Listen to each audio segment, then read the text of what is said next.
Do you realize that when you hear this devotional, this will be week 17 of this year, means that we're a third of the way through our year.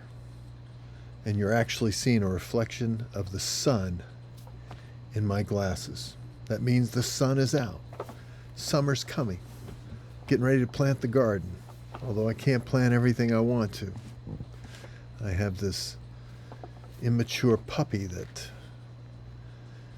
tends to want to eat everything that I plant, so can't plant anything big enough to get over that little gate I've got, that little fence I've got out there. Either way, something to think about as we go into this new week. If you've heard my illustration before, please bear with me.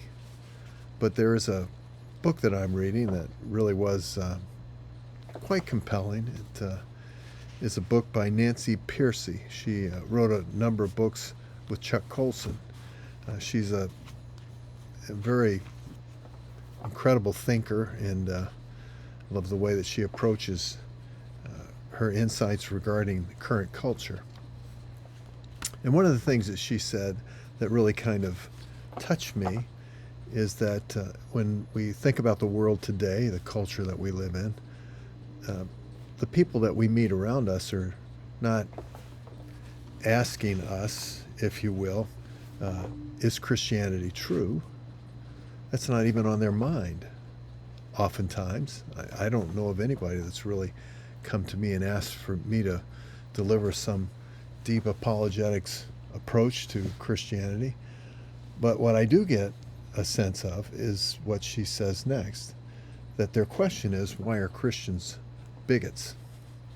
And why is it that we seem to be so judgmental, so against, contrary to all the beliefs of the current culture today, the things that people hold dear to their heart?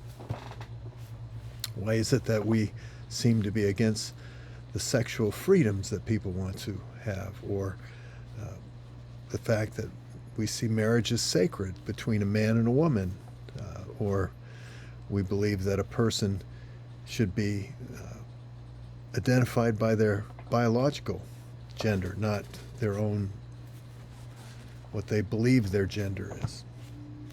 So the church oftentimes is seen as, truthfully, just simply, judgmental. Christians are seen as people that are kind of spiteful in the way that they think of other people and their behavior. And I've been considering how do we get through this, and how do we approach these things. And as we've said, we'll be doing a new series starting in June. We're doing introduction now. We'll be reading and researching through the month of May, and then starting into this new series with regard to the Christian and current culture, and that'll be in June. But this thought that she brought up really touched me. It really kind of hit me hard. And I want you to think about the fact that very few people today that we meet even understand the concept or even know what sin is. I mean, sin is a biblical term. In its basic meaning, it means to miss the mark.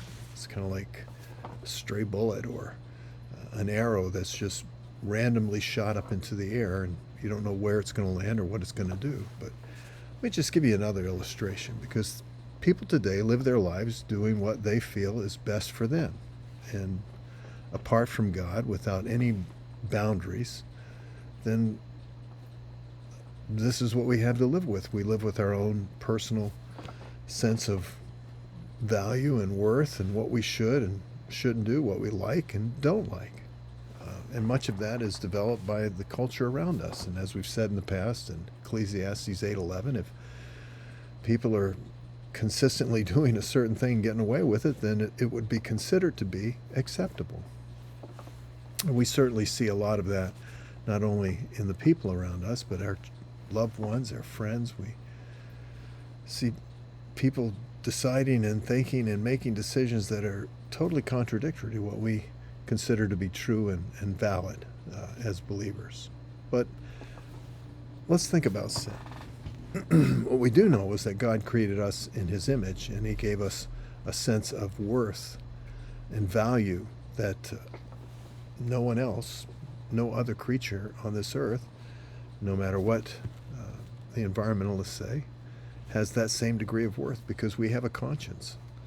And we've been created to be able to live in various conditions and to make decisions that can alter not only our own life, but the lives of others. So I think one of the ways that we could explain the issue of sin to a culture that just simply can't even begin to conceptualize it is this. I want you to picture a car. It's on a highway. A highway is just a typical highway. If you're here in the state of Washington, you have lots of curves, you've got hills, you've got, if you're going over the mountain, you've got a lot of dangerous turns. Well, the accelerator's stuck, and the brakes are out, and the steering doesn't work. That's the way many people's lives are. They're just running through life, and they're just not thinking about anything around them. Now, the question with that car is this. It's not a matter of how much harm it's going to do to the people that are in the car, that person that supposedly is driving the car. The question is, how much damage is it going to do, how much harm to someone else, someone that it wasn't intended to harm. That's what sin is. Sin is not just what I do. It's me veering off into areas that not only hurt me, but ultimately would be harmful to others. Parents who live a lifestyle that contradicts just the goodness of God, and their children recognize and see this and carry on, perpetuate that lifestyle. It's all around us. People that are just doing what they feel is right, and in so doing, ultimately harm others.